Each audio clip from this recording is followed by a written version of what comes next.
Alô você, seja bem-vindo a mais um episódio do Arivalcast. Hoje nós vamos falar sobre por que devemos estudar as doutrinas da nossa fé. Eu quero convidar você para nos acompanhar, mandar suas perguntas, fazer seus questionamentos. E hoje o nosso convidado especial é o pastor Nilson Júnior, que é casado com a Fernanda, pai da Valentina. Ele é pastor auxiliar aqui da Igreja Presbiteriana de Pinheiros.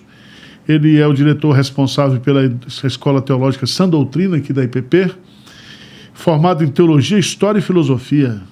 Pós-graduando em Ciências Humanas, Educação Clássica e Educação, Arte e História da Cultura. É profundo, o negócio aqui é uma benção. Nilson, faz essa sua saudação para o nosso povo aí. Pastor Arival, obrigado pelo convite. Um grande abraço àqueles que acompanham aqui o Arivalcast. Não é a primeira vez que eu estou aqui. E agradeço pelo privilégio de estar aqui. Espero que seja um programa bom, edificante, instrutivo para aqueles que acompanham. Muito obrigado aí pelo convite. Antes da gente entrar, pastor Nilson, nós vamos aqui falar um pouquinho sobre os nossos patrocinadores. Tenda Criativa, agência de marketing e audiovisual. A Tenda Criativa é uma agência cristã especializada em marketing digital. Então, se você é um empresário, pastor de uma igreja, se você é alguém que quer divulgar a sua marca, divulgar o seu conteúdo via digital, então contrate a Tenda Criativa. Você vai ter uma assessoria de primeiro mundo, com competência, com vivacidade. Então, Tenda Criativa. Porte Contábil, escritório de contabilidade e consultoria empresarial. Esses irmãos atuam no mercado há mais de 20 anos. Eles atendem empresas, comércios e prestadores de serviço. Se você está precisando de um escritório de contabilidade de confiança, de competência, então procure urgentemente os irmãos da Porte Contábil. Também a Oni Big Media, desenvolvendo criadores de conteúdo. Essa é uma consultoria de inteligência digital para o canal do YouTube. Eles são experts nessa área, né? E eles têm como propósito identificar e desenvolver criadores de conteúdo, conectando marcas ao seu público. A sede fica lá em Belo Horizonte, é uma das empresas top de linha nessa questão da inteligência digital. Também, hoje, nós estamos recebendo aqui o apoio da Riveste, Revestimentos Ecológicos. Olha que coisa maravilhosa. É um tipo de revestimento que é feito com plástico, né? E com algo extremamente inteligente e ecológico, né? Para você fazer revestimentos assim, em cima de pias, em quartos, etc. E tem vários padrões. Isso é um produto de tecnologia brasileira. Olha que coisa linda, viu só, para você. Então, esses irmãos... Bom demais. Se você quer fazer qualquer tipo de revestimento, um revestimento ecológico, um revestimento que você pode colar com facilidade e arrancar com facilidade também, procure esses irmãos, né, da Riveste, aqui, ó, Riveste, Revestimentos Ecológicos. Então tem aí o site dele, riveste.com.br, tá bom? Então vamos lá.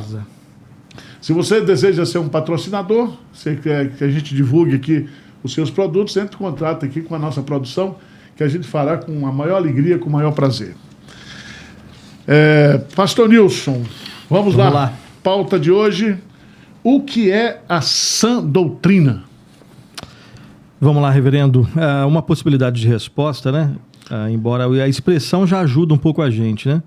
A sã doutrina seria aquela doutrina ou aquele conjunto de verdades ensinados nas Escrituras o depósito está na igreja. Aqui, sã doutrina, então, seria aquele conjunto de doutrinas que encontra a sua base nas Escrituras, e a igreja é aquela agência de comunicação dessas doutrinas, dessas verdades. Sim. Seria basicamente isso. As verdades que estão em sintonia com a Escritura. O contrário da sã doutrina, né? Embora a gente possa utilizar várias palavras, reverendo, seriam as doutrinas espúrias, né? Seriam as heresias, né? Aquelas que não estão em sintonia. Aquelas que estão em sintonia com a palavra de Deus ou são a sã doutrina. Essa expressão sã doutrina aparece no texto bíblico? Aparece no texto bíblico, lá na carta de Paulo ao Timóteo, né? Quando ele pede para que o seu pupilo ensine a sã doutrina, ensine a doutrina correta, que passa, né, reverendo? A gente sempre conversa sobre isso, você sempre desafia a gente, que não adianta só saber, ou seja, não adianta a gente só conhecer e verbalizar a sã doutrina. A gente tem que, pela graça de Deus, experimentar os efeitos práticos da doutrina na vida nossa, tanto individual quanto coletiva, né? E que vai levar a gente a cumprir, pela graça de Deus, a grande comissão. Porque há pessoas que fazem essa diferença, essa separação entre doutrina e prática de vida, né? Existe essa possibilidade, de fato, dessa desconexão, dessa dicotomia do ponto de vista prático? Essa é boa, reverendo. Eu tenho um autor, né, que fala que existe uma distinção. É o Sproul. Ele é cheio dessas jogadinhas. Ele, por ser um professor fantástico, ele fala assim: existe uma distinção entre fazer distinção e fazer separação. Então, à luz disso, vamos lá. É possível fazer distinção, olha só, estou confundindo aí. É possível fazer distinção entre doutrina e prática. Certo. Porque doutrina, né, quando eu estou estudando as Escrituras, meditando e escrevendo, de alguma forma eu tenho acesso a essas verdades. A prática é aquilo que decorre disso daí. É quando eu coloco em prática. Então, quando um texto diz que eu devo amar a Deus e temer a Deus, quando eu escrevo sobre isso e prego sobre isso, eu estou ensinando a doutrina. Agora, quando eu amo realmente a Deus e o meu próximo, eu estou colocando em prática. Então, é possível fazer distinção entre a doutrina e a prática. Agora, separação, não. Desconexão, quando eu faço, eu estou errado. Então, a doutrina, ela existe para impactar a nossa vida, né? Glorificando a Deus, trazendo benefício para o próximo, transformando a minha vida. Então, é possível fazer e é desejável que se faça essa distinção. Agora, separação e desconexão, definitivamente não. Quando a gente fala de doutrina, nós estamos falando do conteúdo bíblico, ensino da palavra, né, exato. que a gente chama mas a gente usa também a palavra teologia. Exato. É possível você afirmar, ou seria correto afirmar, que todo mundo ele tem uma teologia? Ok. Ainda que seja desconectada com as Escrituras, mas ele tem uma... Sim, essa é outra boa também, né? Aí o título do outro livro do Sproul lá, o Somos Todos Teólogos, né? Todos, de alguma forma, ruins ou bons, conscientes, inconscientes, com coerência ou incoerência, sendo bíblico ou não sendo bíblico, todo mundo é teólogo. Então, todo mundo tem algum tipo de teologia. Todo mundo tem um discurso certo ou errado sobre a palavra e sobre Deus, né? Um exemplo bem simples, a frase Deus existe é uma frase teológica. A frase Deus não existe também é uma frase teológica. Então, não dá para fugir da teologia, né? Agora, qual é a importância e a necessidade dos cristãos conhecerem, entenderem as doutrinas centrais da fé cristã? Por que é importante o crente estudar doutrina, aprender doutrina? Porque tem igrejas aí que têm uma verdadeira orgeriza com essa palavra doutrina e teologia. Sim, né? Sim. Mas, do ponto de vista bíblico, na sua visão como teólogo, por quê? Qual a importância de todos estudarem doutrina? Justamente para não cair nessa doutrina errada, né? Entre outras coisas, né? Tem muita coisa, mas justamente é importante estudar teologia, estudar doutrina, estudar a palavra de Deus, justamente para a gente não incorrer nesse erro dessas igrejas que dizem que teologia e doutrina afasta de Deus. Essas igrejas que têm, como o senhor bem disse, ojeriza a palavra ou as palavras doutrina e teologia, isso já é uma concepção teológica, né? Já é uma teologia errada que leva a fazer essa afirmação.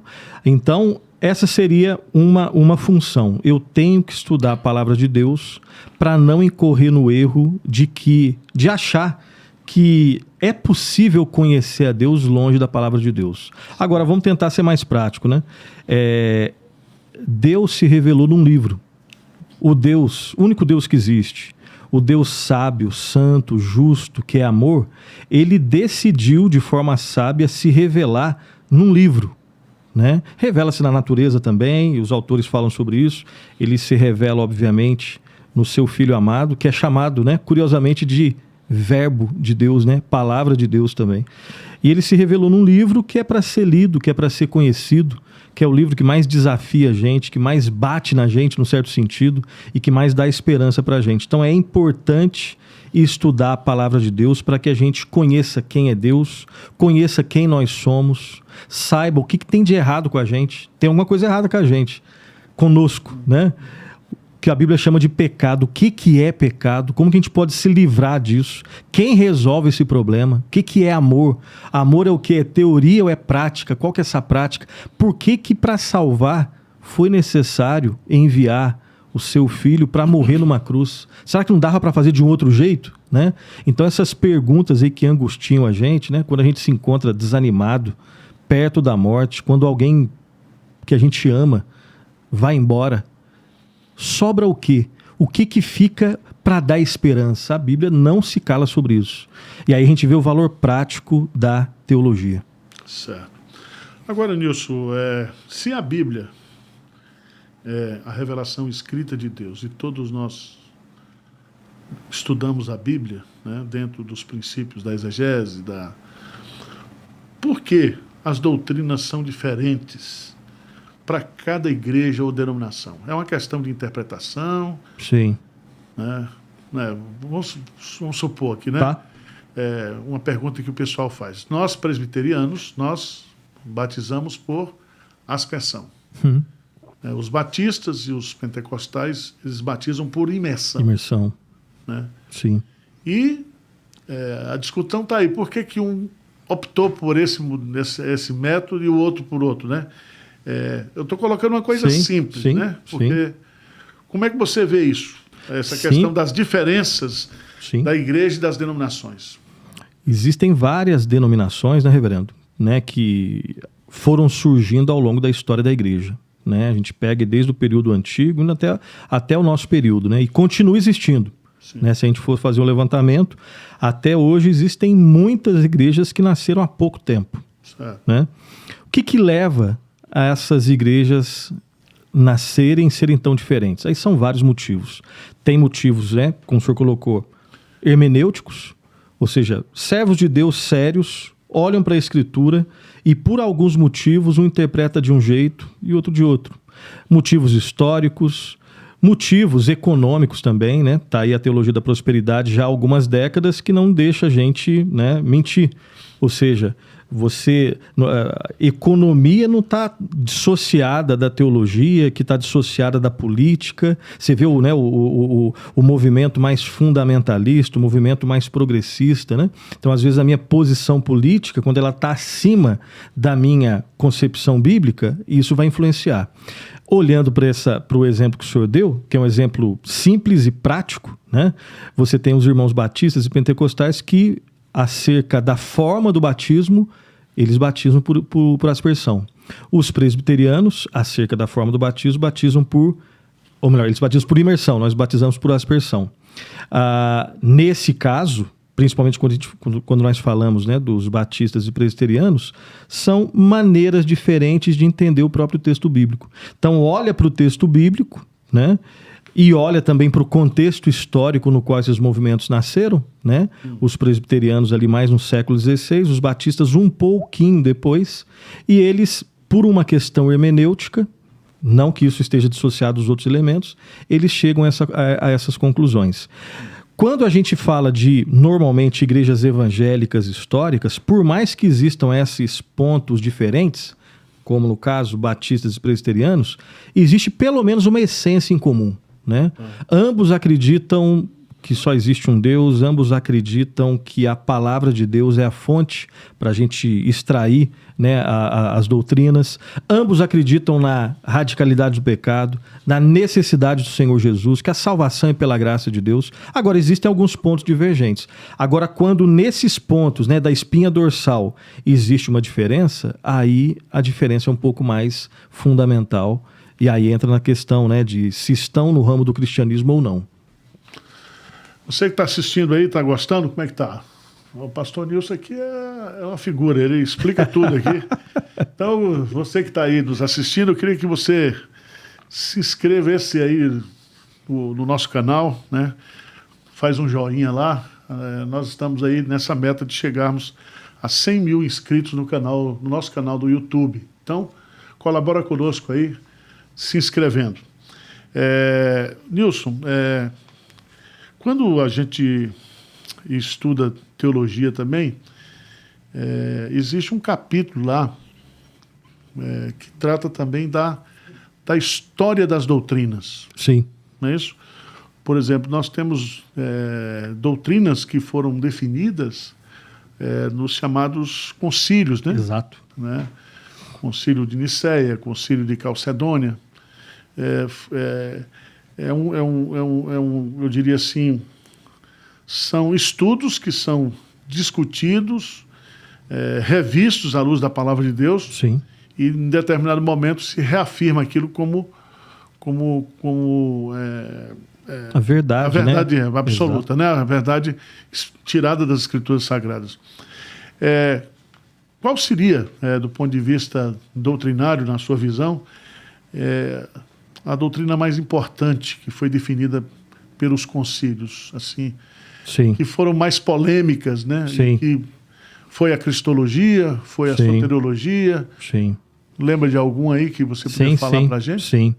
E esses que foram citados, né? Que o senhor citou, o Concílio de Nicéia, o Concílio, né, de Constantinopla, o Concílio de Calcedônia.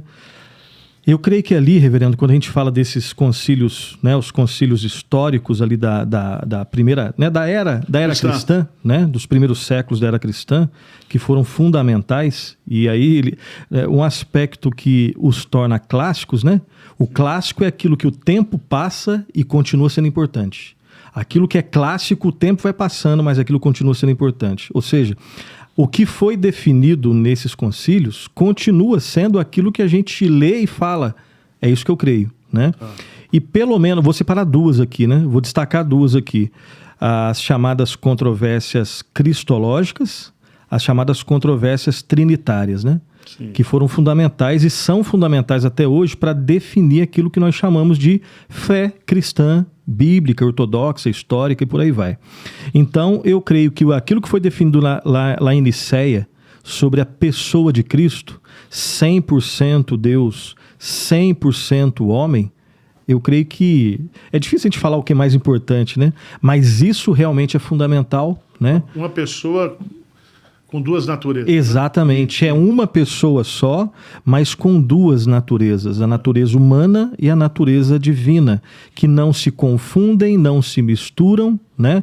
E ali, os termos que eles utilizaram, que a princípio, numa primeira olhada, né, para um leitor do século XXI, pode parecer assim muito distante, porque parece assim, ou talvez acadêmico, ou a linguagem talvez um pouco ultrapassada, mas não. Uma vez com uma boa intenção, você chegando um pouco mais perto, você sabe que aquilo é muito importante.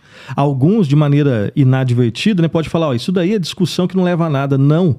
Aquelas pessoas tinham a consciência de que doutrina é fundamental. Se eu morro crendo num Cristo falso, eu estou perdido.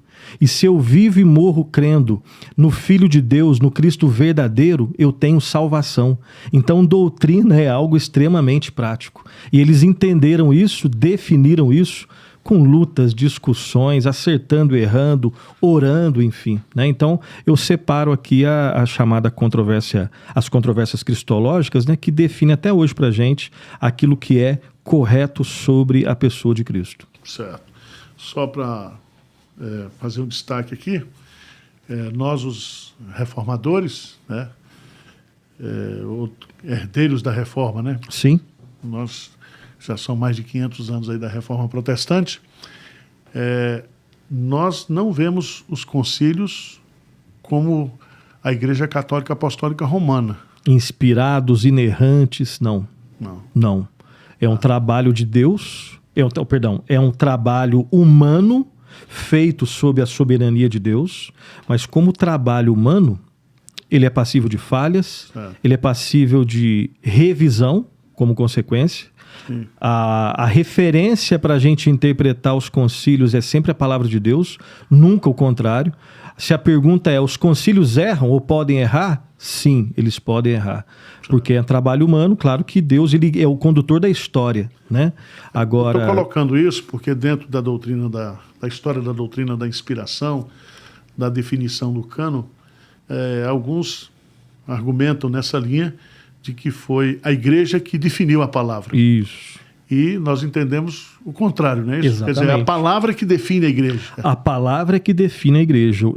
Ou a igreja, alguém disse isso, né? Ou a igreja ela é bíblica, ou ela é qualquer outra coisa menos igreja, né? Um agrupamento humano, enfim. Então, esse é um ponto fundamental que distingue a tradição chamada cristã evangélica, reformada, né? Da tradição romana, né? A tradição romana, e aqui a gente não está falando mal, eles, né? Quem é romano afirma isso, né? Se a gente estiver caminhando e tiver uma bifurcação onde a gente tenha que escolher, eu fico com a tradição ou fico com a escritura? É sempre a tradição que vai ler, inclusive a tradição que define a escritura. O evangélico, o protestante, reformado, enfim, ele vai falar o contrário. O protestante não é contra a tradição, ele vai sempre perguntar, né? Que tradição? Tradição bíblica? Então é sempre a Bíblia é que vai ler a tradição. A tradição erra, a Bíblia nunca erra. Certo, pastor. Tá vendo aí, gente? Nós estamos aqui conversando. Você que, pastor, eu não gosto de doutrina, eu não gosto de teologia. Você não precisa gostar, você tem que aprender doutrina, você tem que aprender teologia, né? A doutrina e a teologia seria o conteúdo daquilo que nós cremos, né? Você diz eu creio, mas você crê em quê, né? Qual é o conteúdo da sua crença? Então, quando se fala de conteúdo de crença, nós estamos falando justamente sobre doutrina, né? Essa talvez seja uma das perguntas mais, assim, as mais reveladoras que o senhor fez aí. Eu creio, todo mundo crê. Aí quando pergunta-se, você crê no quê? A pessoa vai ter que verbalizar um conteúdo. Aí esse conteúdo ou é bíblico ou é outra coisa. Certo. Quais são as principais doutrinas e o que elas abordam? Vamos começar aqui com a doutrina de Deus e da criação. Como é que você vê isso aí? Normalmente nas teologias sistemáticas, né, essa tem exceções, mas esse é um dos primeiros capítulos, né? Quem é Deus? E Calvino já dizia, né? O conhecimento do homem, ele é verdadeiro na medida em que o homem se conhece em Deus. Ou seja, quando eu quero saber quem eu sou, quem nós somos, eu não tenho autoridade para responder essa pergunta. É Deus que tem. Então, só que primeiro eu tenho que conhecer quem é Deus. E na medida em que eu conheço quem é Deus, eu vou me conhecendo. Um ponto muito importante, reverendo, é que Deus, ele é um ser, aí usando aquelas expressões, né, totalmente outro, mas ele se comunica conosco, né? Ele é, aqueles termos, ele é transcendente, mas ele também é imanente. Ele é um Deus grandioso, mas que desce até nós e se comunica conosco. E um detalhe muito importante que normalmente é tratado nessa questão. Se Deus não se revelasse, nós estaríamos sem nenhuma informação dele. A gente poderia até falar, eu acho que ele é isso, eu acho que ele é aquilo, mas a gente não teria informação segura. Só existe possibilidade de fazer afirmações verdadeiras sobre quem Deus é porque ele se revelou. Me diga uma coisa, dentro do texto bíblico, se nós tirarmos Gênesis 1, 2 e 3, dá para entender a Bíblia no restante ou não? Creio que não. E, inclusive alguns dizem, né? É claro que, exagerando um pouco, que tá tudo lá, né? Porque ali, e num certo sentido, não é que tá tudo, mas a base tá ali, porque ali você tem Deus criando o mundo perfeito, Gênesis capítulo 1 e capítulo 2. Você tem o estrago do pecado, a queda, né? Em Gênesis 3, de 1 a 14. E você tem em Gênesis 3, 15, a primeira promessa de redenção. Então, aí eu me arrisco a dizer, e não fui eu que inventei isso, outros irmãos falam isso, que o que nós temos depois de Gênesis 3,15 é o quê? É o cumprimento dessa promessa. Aí é o desenrolar da promessa, né? Que progressivamente vai sendo cumprida até chegar na pessoa do Senhor Jesus Cristo. Então, impossível. Ali você tem uma estrutura. Gênesis 1, 2, 3, você tem ali os elementos estruturais que vão guiar e nortear o resto da Escritura. Só para a gente entender, eu já vi um comentário sobre isso, inclusive do Adalto Lourenço e outros que trabalham nessa linha aí de TDI, né? Sim. Eles dizem, por exemplo, né, que antes de crer nas outras doutrinas da Bíblia, cristologia, soteriologia, você precisa crer na doutrina da criação e Sim. da queda. Né? Porque se você não acreditar naquilo ali, não crer naquilo, aquilo não vai fazer sentido para você. Sim. Os desdobramentos a partir de Gênesis capítulo 3, não, Gênesis capítulo 4. Sim. Inclusive a forma como a gente enxerga também, né, reverendo? Porque às vezes você fala assim, ó, eu considero importante, mas para mim, né, não foi exatamente. Claro que tem uma discussão, eu não vou entrar nas questões de ciência porque nem sou da área, né? Mas, por exemplo, tem alguns pontos ali que não tem como, assim, ter tanta... Por exemplo, a historicidade de Adão, esse é um ponto sagrado, né?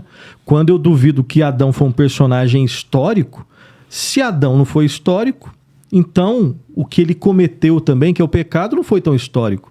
E aí eu não preciso de uma redenção histórica. Então tem pontos que tem discussões, sim. Agora tem pontos que são assim básicos e basilares, né? Um deles, tem vários, é a historicidade de Adão. Adão, um personagem histórico. Certo. Consequentemente, na doutrina da criação, você também tem um capítulo ali da teologia que se chama antropologia, que é Sim. a doutrina do homem em relação a Deus. Como é que você sintetizaria isso? Aí seria uma consequência, né? E aí tem um ponto vai ligando com o outro. Quem é Deus? Esse Deus que se revela ao ser humano, ele não só se revela, ele cria o ser humano. Aí vem a antropologia. Quem é o ser humano? Várias características, mas uma delas, né, é um ser criado. O ser humano, ele é criador só depois, né? Inclusive, ele é criador como um reflexo do fato de que ele foi criado por Deus. Deus é que cria o Senhor, todos nós, como potenciais criadores, né? Mas, na verdade, nós somos todos criaturas de Deus. Como criaturas, somos totalmente dependentes de Deus. Imagina só, se Adão e Eva eram totalmente dependentes de Deus em Gênesis 1 e 2, quando não tinha pecado, imagina só com o pecado. Então, a independência é um ensino completamente contrário. Inclusive, foi nessa sede de ser independente de Deus, você tem a essência do pecado. Então, separaria essas duas informações antropológicas, né? O ser humano é um ser criado por Deus, logo ele é criatura. O ser humano é um ser totalmente dependente de Deus. Certo. Na sequência da teologia sistemática, a gente vai, então, para a pessoa e a obra de Cristo, né? Sim. Aliás, às vezes estuda a cristologia trabalhando essa questão das naturezas, né? Sim. A questão do estado de humilhação e o estado de Exaltação. Sintetiza para a gente aí essa doutrina, pessoa e obra de Cristo. Eu faria aquela pergunta, né? Que eu acho que de repente provoca um pouco a gente. Depois que esse Deus perfeito cria o ser humano, infelizmente, ele cai, e Deus decide salvar o ser humano, deve existir um mediador. Aí a pergunta, quais são ou quais deveriam ser as características do Redentor, do mediador? Né? Então ele deve ser homem para substituir, né? Ele deve ser homem para representar o ser humano. O salário do pecado é a morte, então um homem tem que morrer. Certo. Só que se o senhor morrer não vai adiantar muito, nem eu. Certo. Porque, né, o nosso sacrifício é imperfeito. Então tem que ser um homem, mas ao mesmo tempo tem que ser perfeito, né? E tem que ser também, além de perfeito, tem que ser Deus para suportar a ira de Deus. Porque um homem comum como um Adão, sem pecado, ele não suportaria a ira de Deus. Aí que vem essas duas questões aí. Então você está colocando que na questão das duas naturezas numa pessoa só, Isso aí é extremamente necessário para resolver a questão da salvação humana. Exato. Então existe a necessidade da divindade e existe a necessidade da humanidade. Perfeita. Exato. Perfeita. Né? Para que pudesse haver então aí essa expiação, essa reconciliação, essa propiciação, etc. Os termos que se usam na teologia. E aí a gente entende, né, reverendo, com colorido diferente, aquele que talvez seja, se não um dos textos mais conhecidos da Escritura, né, que é João 3,16. Né? Porque Deus amou o mundo de tal maneira que deu o seu Filho unigênito, para todo aquele que nele crê não pereça, mas tenha vida eterna. É um homem, teve que se encarnar, um homem perfeito, mas não é só um homem perfeito, é Deus também, para suportar a ira de Deus. Né? Certo. Indo mais adiante, nós saímos aí da base da salvação, né, que é a pessoa e obra de Cristo, e agora a gente entra naquilo que é a aplicação dessa obra, que a gente chama de soteriologia. Isso. Soteriologia, né? Como é que se executa essa soteriologia? Como é que a obra de Cristo é aplicada de forma funcional na vida das pessoas? Isso é fantástico também, porque aí tem a ver com o que você tinha perguntado lá no início, né? As diferentes interpretações, né? Então, antes dos reformados, né? Os teólogos medievais, antes dos teólogos medievais, né? Os irmãos lá dos concílios que nós citamos, e aí chegando no século 17, 18, 19, 20, 21, né? Na soteriologia, busca-se entender, entre outras coisas, mas principalmente o que é a salvação, em que consiste essa salvação, qual seria a possibilidade de coisas que acontecem antes e depois na salvação, a famosa ordem da salvação, né, a Ordo Salutis, enfim. Então, lembrando aqui que normalmente, embora tenha alguma discussão, né, relacionada ao contexto em que cada um estudava, aos recursos que cada um tinha no período da história, mas normalmente o reformado ele vai acreditar que sempre existe a necessidade de arrependimento, não existe salvação sem arrependimento, não existe salvação sem fé em Cristo. Mas ao mesmo tempo, alguma coisa aconteceu antes.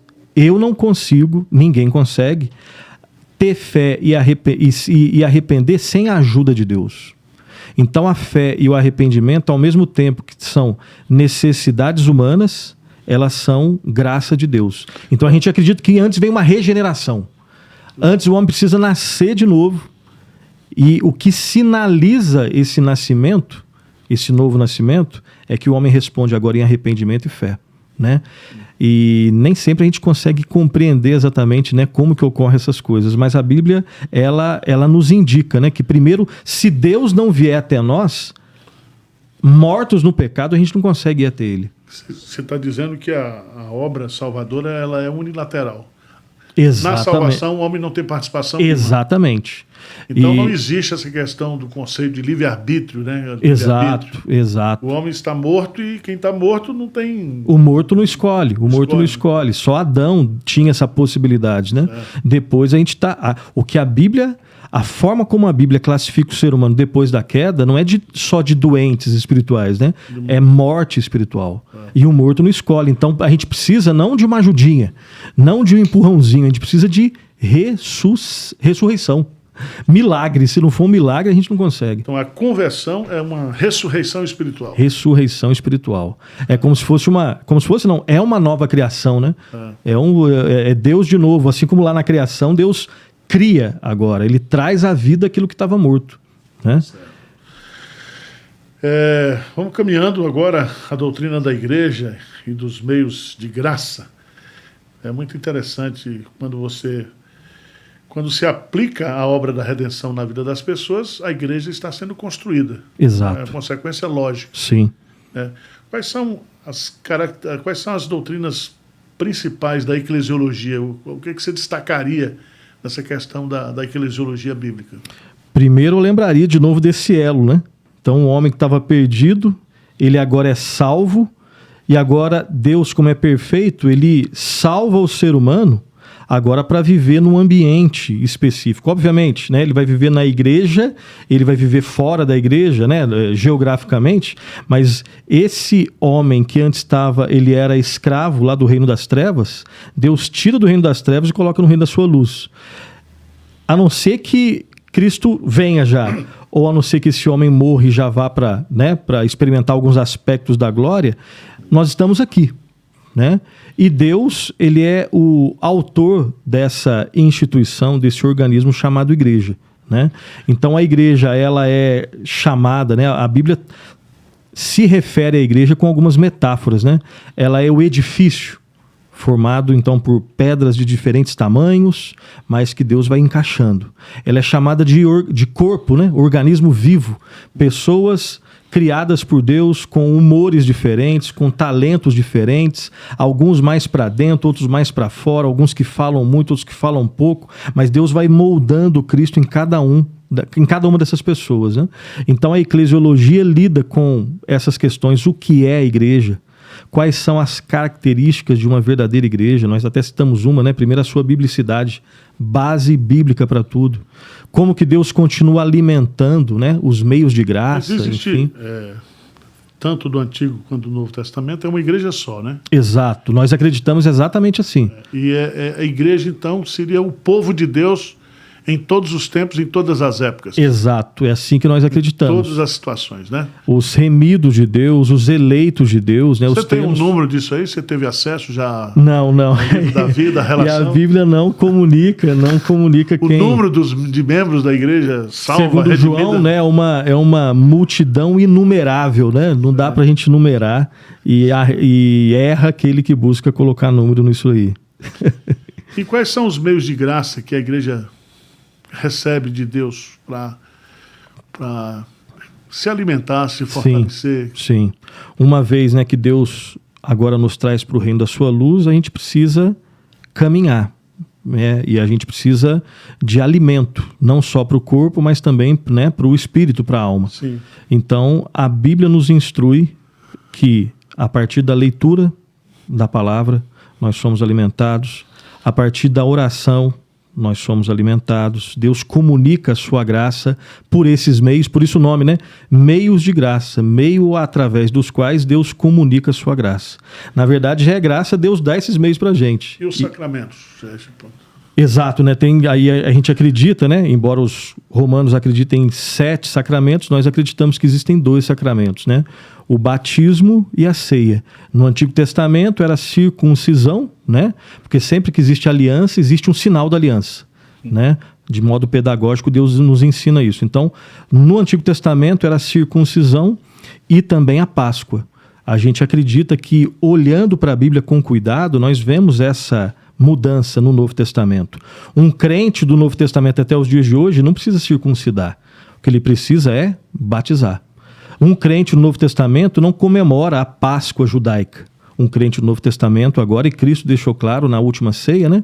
Ele naquela última ceia, ele fez uma coisa que ele nunca havia feito.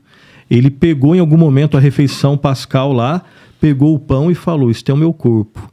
Pegou o cálice: "Isto é o meu sangue derramado em favor de vós". Então, a partir daquele momento, cristão até hoje, ele celebra a ceia. A nossa Páscoa é a ceia. A gente poderia dizer que esses meios de graça, eles são exclusivos da igreja. Exato. Não é para todo mundo. Não, o Estado, né, Deus é que criou o indivíduo, Deus que criou o Estado, Deus que criou a família, Deus que criou a igreja, todas as instituições divinas, né? Mas é só a igreja que deve, né, celebrar, exatamente, essa é a palavra, celebrar os meios de graça. Chegando ao final aqui... Sacramentos, né? Chegando aqui ao final, nós já passamos aqui o último capítulo da teologia sistemática, que é a doutrina das últimas coisas, escatologia. Escatologia, Me diga uma coisa, existe uma escatologia individual e uma escatologia coletiva? Essa é a forma, reverendo, como vários teólogos didaticamente buscam explicar essas questões, né? A escatologia individual, seria aquela que diz respeito aos eventos que acontecerão com as pessoas, né? Então seria um recorte com aquilo, né, que vai acontecer com as pessoas, né? Então todos sofrem, todos vão morrer, todos vão prestar contas daquilo que fizeram com a vida dada por Deus, né? Todos vão experimentar a questão do destino eterno, né? Existe aí uma outra expressão, né? Alguns grupos religiosos, dos quais nós discordamos, né? Acreditam na questão, né, do sono da alma, e sono de forma literal, um estado sem consciência, né? A questão do estado intermediário. Então, só essas discussões estão relacionadas à questão da escatologia, individual. A coletiva, que diz respeito a essa coletividade, né? Sim, a segunda vinda de Cristo. Né? Exatamente. Do ponto de vista assim, bem prático, o que tem trazido algumas confusões, né, na mente das pessoas, eu não quero entrar aqui em amilenismo, pré-milenismo e pós-milenismo, não quero entrar nisso aqui não, mas é sempre essa questão de quantos arrebatamentos vão existir. Sim. E quantas ressurreições. Sim. De novo, um dos assuntos, né? Porque normalmente as fontes que a gente utiliza para falar de escatologia, né? E eu lembro aqui do professor, do reverendo Weber, né? Que o senhor já entrevistou aqui já, e ele falava para a gente, né? Espero ter interpretado ele corretamente. Se estiver errado, eu que estou errado, não é ele não. Mas ele falava para a gente que a escatologia não é só a questão de futuro. Claro que tem, é a doutrina das últimas coisas. Mas é como saber essas últimas coisas, como que isso impacta o nosso presente. Isso ele deixava bem claro, né? E até então, embora seja óbvio para muito, não era uma coisa que eu tinha ouvido. Porque quando a gente ouve popularmente sobre escatologia, parece que é sempre aqueles cálculos, né? Quero calcular, Cristo vem agora, são 144 mil, aquela coisa toda. E ele falava, não, Deus deixou claro sobre vários eventos que vão acontecer no futuro para nos dar esperança no presente. Né? Então, e aí quando a gente lembra que Apocalipse principalmente, né? Tem Daniel também algumas partes, mas Apocalipse o livro de Apocalipse foi dado para dar esperança para João, que estava preso na ilha de Patmos. Então, fazer cálculo não dá esperança. Então, mas se o cara não entender de matemática, né? Então, embora tenha uma linguagem enigmática, é realmente para dar esperança para a gente. E aí olhando observando as perguntas que foram feitas, né? Só existe uma ressurreição, né? Só existe uma segunda vinda de Cristo. Até porque se existisse mais duas, a segunda e a terceira, né? E existem essas discussões, né? Do pós-milenismo, Cristo vem depois do milênio. O pré-milenismo, Cristo vem antes do milênio, né? E a questão da tribulação, normalmente, né? Os escritores, normalmente, claro que tem exceções, né? A nossa posição é muito tranquila, é a milenista, né? Nós estamos nesse período entre a primeira vinda e a segunda vinda. Esse é o milênio, e que não é literal. Não é literal. Né? Aqui acontece a grande tribulação. Exatamente. Aparece os anticristos. Exatamente. Né? Aqui nesse espaço. Nesse espaço. E aí virá a segunda vinda, né? Exato. Assim como ele subiu, ele vai voltar com poder e glória. Todo olho verá. Como? Não sei, mas todo olho verá. Né? Nilson, então nós estamos chegando aqui no final do nosso tempo, né? E eu queria que você indicasse para os nossos leitores, dos nossos que estão aqui nos assistindo, você que está participando, você precisa gostar de teologia, você precisa gostar de doutrinas, precisa estudar a Bíblia. Você tem alguma indicação assim para as pessoas que estão nos assistindo sobre teologia? Tem vários, né, reverendo? Tem uma aqui comigo aqui. Primeiro, né, se tem várias escolas boas aí no Brasil, aqui em Pinheiros a gente tem a Escola Teológica Sã Doutrina, tá? Então, tanto modelo EAD, presencial, fique à vontade. É um curso básico de teologia. Exato. Não é um curso Não é um bacharel em teologia, é um curso de 2 anos, preparado com muito carinho, 25 disciplinas, que passam por todas essas áreas que a gente conversou aqui, tá? Então, se você quiser conhecer, Escola Teológica Sã Doutrina. Um dos livros que nós utilizamos lá, reverendo, né, é esse livro aqui, né? o Doutrinas Centrais da Fé Cristã, desse teólogo que é, assim, há décadas no Brasil, é um dos livros textos, né, principalmente a sua teologia sistemática, e aqui a gente tem um resumo do resumo, muito bem escrito, de forma acessível, de forma fiel. Exatamente, o Luiz Berkoff. E, né, o subtítulo aqui, um guia teológico claro, prático e acessível de teologia. Aqui você tem acesso a tudo isso que a gente falou de uma maneira um pouco mais, obviamente, detalhada, né? Isso aqui é extremamente rico. Como o reverendo deixou claro aqui, teologia, se você não gosta de teologia, de repente você não gostou do professor. Às vezes o professor pode ser enfadonho, mas teologia não pode ser chata, não pode ser enfadonha, porque é assim, aquilo que Deus tem pra gente, né? É a reflexão humana sobre a realidade divina, sobre a revelação de Deus. Então é pra vida. Não tem nada que vai entrar mais fundo no seu coração do que a palavra de Deus. E teologia é se meditar. Não tem nada que não vai mais mexer com você do que estudar teologia. Claro que tem os seus perigos, né? Mas o perigo não é na teologia, é no nosso coração. Inclusive nisso a teologia vai ter, né, algum tipo de palavra. Então o convite que fica aí é para que você goste de teologia, conheça teologia, leia sobre teologia e viva, né, a boa teologia, a sã doutrina, que é a palavra de Deus. Nilson, nós vamos encerrar. As suas saudações finais aí para os nossos irmãos. Reverendo, agradeço mais uma vez a oportunidade e agradeço aí vocês que nos acompanharam. Participe aí comentando, na medida do possível a gente vai respondendo. E fica novamente, né, eu quero só deixar o texto aqui do Salmo 1, né, a Bíblia toda fala de teologia, né, mas lembre lá do que o salmista disse lá no Salmo 1. Bem-aventurado o homem que não anda no conselho dos ímpios, não se detém no caminho dos pecadores, não se assenta na roda dos escarnecedores. Antes, o seu prazer, não é só obrigação, não. O seu prazer está na lei do Senhor e na sua lei medita de dia e de noite. E ele é comparado como uma árvore que enfrenta desafios, mas uma árvore junto à corrente de águas e que é próspera. E prosperidade aqui é prosperidade espiritual, que passa pelo material, mas prosperidade quer ter comunhão com Deus. Você quer ter uma vida com significado, seja alguém que conheça e ame a Deus. Valeu, pastor Nilson. Muito obrigado pela sua participação. Muito obrigado você que está nos assistindo. Muito obrigado pessoal da técnica que está gravando aqui, participando conosco. E até o próximo Arival Cast. Grande abraço. Um abraço.